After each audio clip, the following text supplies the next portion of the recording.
Okay, I'm gonna make another video. This is all my pickups from May 2018, and this is gonna be metal stuff that I picked up. One of the first albums I picked up was Soilwork. We're gonna go in reverse order from, or kind of like newest to oldest.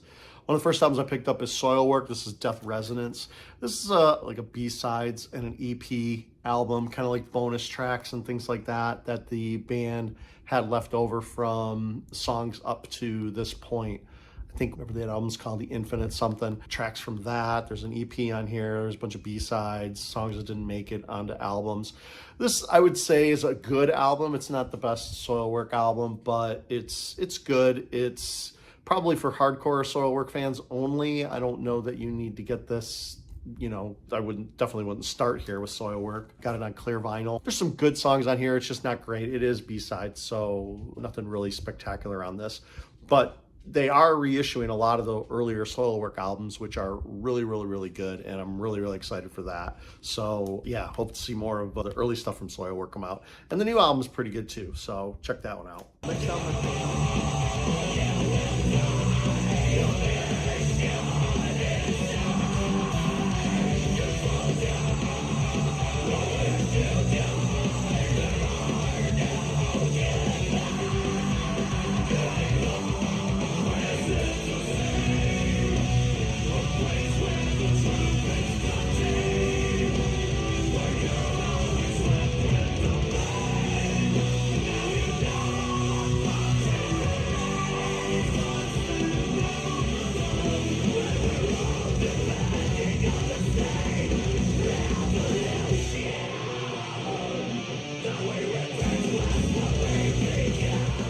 Next album I picked up was Carrick Angren. This is no fairy tale. This is kind of a black metal, symphonic black metal album, and I really like these guys. I like the type of black metal that I like most is the symphonic stuff, and I really like black metal with a lot of good riffs. I don't like black metal that's just, you know, raw and fast or droning and ambient. I don't really like that kind of stuff. That stuff's not for me.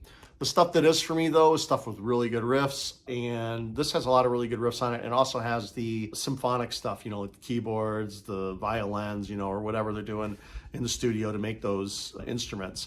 And the choirs, you know, all that kind of stuff. Kind of like, it'll remind you of like Cradle of Filth kind of black metal, which is the kind of stuff that's on here, which is the stuff I really like. I really like these guys. They're really good. Next album I picked up.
Next album I picked up was Merciful Fate, Into the Unknown. This comes with a poster and it comes on orange vinyl. This isn't the best Merciful Fate album. This is probably my least favorite Merciful Fate album, but even though it is my least favorite, it's still good because I really like Merciful Fate and King Diamond. So they really can't do any wrong in my book. So this is still a good album. It's just not their best Merciful Fate record.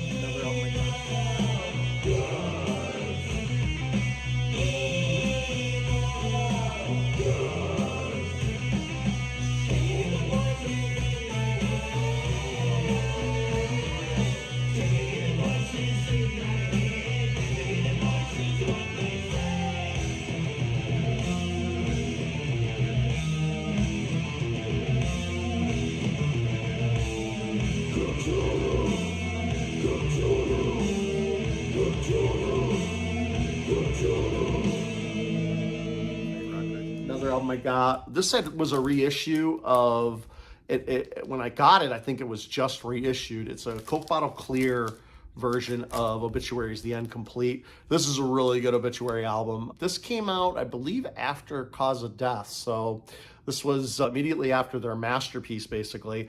This album has a lot of really good riffs on it as well. Really good death metal, Florida death metal. And this is on Coke bottle clear, and it's a reissue. Really, really good stuff. If you like Obituary, I would definitely pick this up. The brand new Obituary album from 2023, Dying of Everything, is freaking amazing. Highly, highly recommend that album as well.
This is a classic from 1991. This is December, like in a Dismember, like an ever-flowing stream. I got this on blue. This actually came with a, no, it didn't come with a, I have a, I think I had the Metalhead box, and the Metalhead box came with this cover as a turntable mat, which is pretty cool because this is a really good cover. It's Seagrave did this, and this is just an excellent death metal album from the early 90s. Highly recommend this.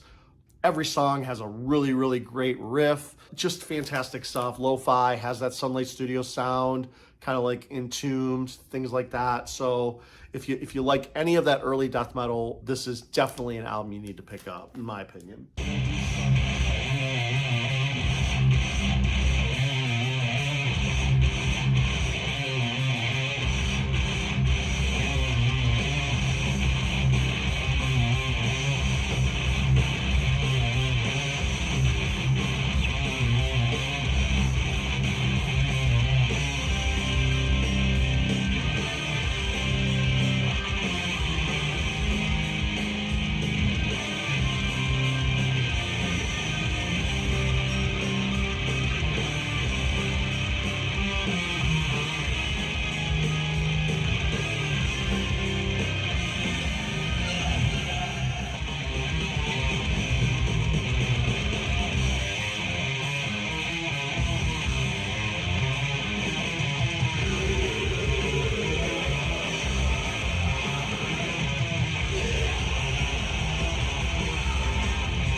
Do some glam metal. This is Babylon AD. This is their self-titled, just on black. This is an original press. This is a fantastic album. If you like, I guess if you like Dokken or you like Danger Danger, you know, this is kind of, when this come out, 1989, so, you know, September, so right before the 90s, you know, we're getting towards the end here, or kind of like the middle to the end, the last third, I guess, or last quarter of the time period where this kind of music starts going away. But this is still a fantastic album, really great songs on here. And on one song, Sam Kinison shows up and does like kind of like a voiceover thing where he's being arrested. He's playing one of the characters in one of the songs, but every single song on here is really good. I really like this Babylon AD record. You can sing along to every track. Really, really, really good stuff. This is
This is a classic. This is the first King Diamond album that I bought myself. This is King Diamond Them. When I was a kid, you know, out of high school, I was buying King Diamond. I was buying Babylon AD. This came out in '88 as well. 1 year before Babylon AD, I was buying Doc and Back for the Attack. I had all this stuff.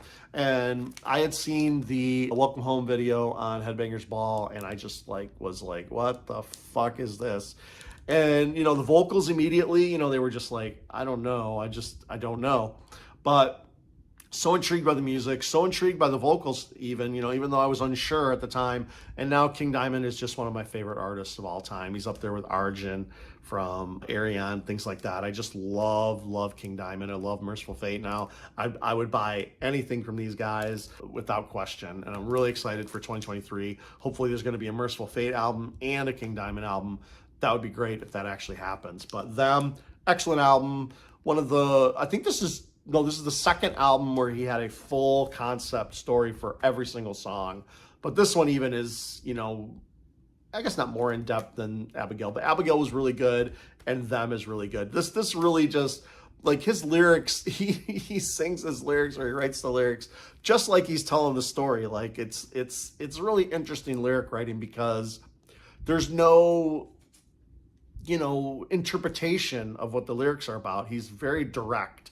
And a lot of artists aren't like that, you know, like, at least, I mean, I guess some artists aren't like that. You know, some artists leave a lot of interpretation in their lyrics. King is really straightforward, sings exactly what what's happening in the story. And it's just, it works out. It just works. It's pretty amazing. And King Diamond is great. Them is a classic album. Oh, and the cool thing about Them, the one that I got was a promo, and it had a copy of the promo material from Road Racer or from Roadrunner in that album. And I made a copy of it with my printer before I resent it back to the guy, because the album was warped and the first song would skip. So I couldn't play it, but yeah, this is pretty cool. From the desk of King Diamond. This is King Diamond. Our new album, Them, will be out the 20th of June, haunting your minds with the scariest horror metal you've ever heard. Yeah, and it just goes on, you know, to talk about the album and stuff, and the recommended tracks. Don't you dare bring them home to mother. Yeah, really great. I think Phone Call's not on here, but there is a bonus track that I believe was on the CD of the album when it came out on CD, called Phone Call. And it's not really a song, it's just kind of like another outro where Grandpa calls. But anyway, King Diamond.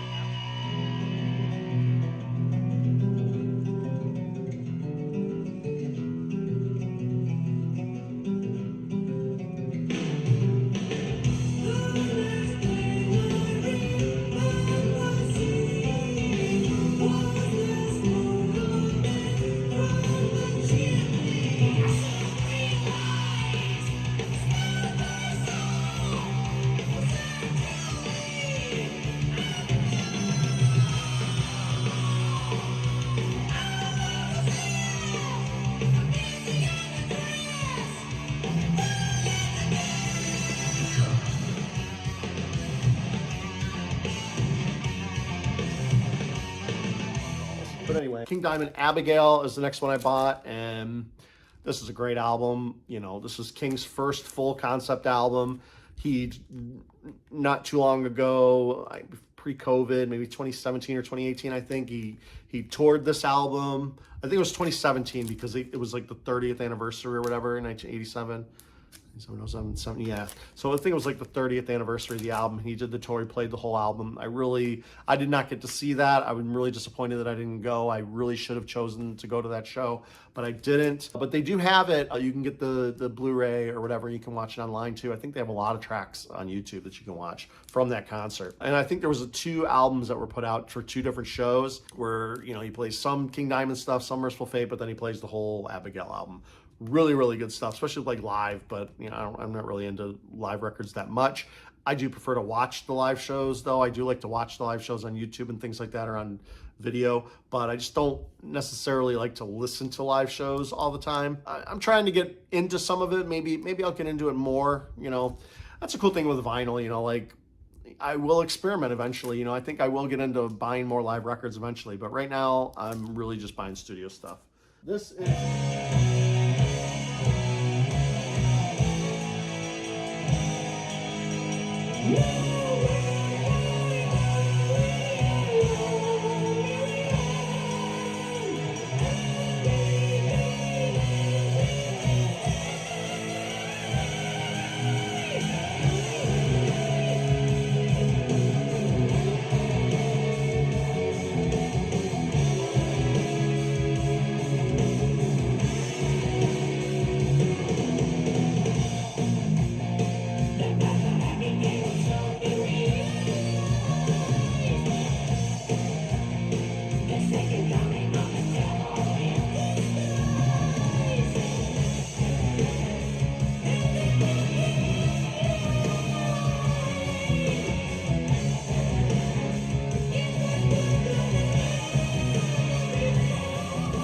This is a Japanese press of Anthrax Among the Living. And this is a fantastic album. I had this album when I was a kid. I'll just show you that it's the Japanese press because I have the Japanese insert. Cool thing about the Japanese inserts is they also have the lyrics in English too. So you're not stuck with just the Japanese stuff. You know, it still kind of works as a US press too because they also print the lyrics in English. I think there was a poster that came with this that I did not get when I purchased this, but great album. Not Joey's first album, but this is like this album that kind of broke them, you know, like they got huge after this. Indians especially, you know, like that's the song that I heard first from them on Headbangers Ball, of course, watching, you know, them play Indians, and I just like I need this record. This was when I was really first getting into metal. I talk about my Motley Crue show that I went to where the guy played a bunch of songs. He might have even played Anthrax on that. I think he did, now that I'm thinking about it. I think he did play Indians for me. That's kind of a memory I'm just now remembering. I think Indians was one of the songs that he played on that mixtape as we were driving to the Motley Crue show. So I was introduced to Anthrax, and I freaking love Anthrax. They're really good. All the Joey Belladonna stuff is really good. The John Bush years are different, which is kind of cool. You know, it's kind of cool they changed their style, and I guess those albums are okay. Like Sound of White Noise is really good. I do like Sound of White Noise, and I really haven't given much of the other ones that much of a chance. But all the stuff with Joey Belladonna, including the new stuff, is fantastic. Is it Be All Kings or All Kings? I can't remember the full name of the album, but fantastic record. This is an interesting one, AC/DC Fly on the Wall. This record is okay. A couple songs on here. Sink the Pink is really good, and was it Shake Your Foundations? Yeah, those are the really two kind of really good songs. And there's I'm thinking about doing a video with bands that do songs called Hell or High Water. There's so many bands that have done a song titled Hell or High Water, and Hell or High Water's on here. This is just an average CDC record. I don't think there's anything incredibly special about this one. It's good. It's not their best, I don't think, but it's still a good listen. AC/DC, even not at their best with just their typical okay songwriting, is still good. So yeah, I listen to this and it's okay. It's good. But yeah, I got it on vinyl, of course. And the last album of the show, I did listen to this before I did this video, and it is fantastic. Even though this is, you know, Kiss's live studio album, I would say, you know, where they finally admitted that probably like more than 50% of this thing, maybe 80 to 90% of it is in the studio, and there's a lot of crowd noise that they added. Yeah, I really don't know how much of this record is live. I don't think even they know fully, but a lot of it isn't. It's kind of like the Ozzy Speak of the Devil, where, you know, they kind of recorded the sound checks because he wasn't as drunk, you know, because he would just get more wasted during the show, and it would just get worse and worse and worse. But, you know, there's a lot of banter with the crowd, which is probably real. And, you know, I read that, you know, they were, you know, knocking over microphones and stuff like that. Like they were just all over the place. And the sound, when they played back what they had recorded after they went to Cobo Hall, which was in Detroit, which is cool. They recorded some stuff there, some stuff I think in Ohio, New York, or whatever, wherever they played it. But when they listened back, they were just like, wow, this is not great. You know, I think they thought they were better live. But, you know, sometimes, you know, when you're just up there in the moment, everything sounds great. But yeah, when you play it back in the studio, that's one of the reasons why live albums are tough. You know, I actually don't mind that these songs sound good on this album live, because And they are kind of, you know, they're different versions. At least they're at minimum they're different versions of the songs, because you know they did, even if they touched them up or replayed them, they didn't like take the album cuts and put them on here. You know, they did replay these songs in a different way, probably live in the studio maybe. But anyway, whatever they did, great album. Kiss Alive 1, so many good songs. I do like to think that all this was recorded in Cobo Hall. That's how I imagine it in my head, because, you know, being from Detroit, and I was into Kiss when I was a little kid, you know, I had the 8-track, I would dress up as Kiss in Halloween, like a lot of kids did. Yeah, anyway, this is one of the last albums I picked up for May. And that's it for metal. I'll do another video for pop, rock, and indie. I think it's mostly just indie, rock, and indie. Oh, and another album, I was gonna show this. I did buy Queen's Sheer Heart Attack. I wanted to show this in the metal section.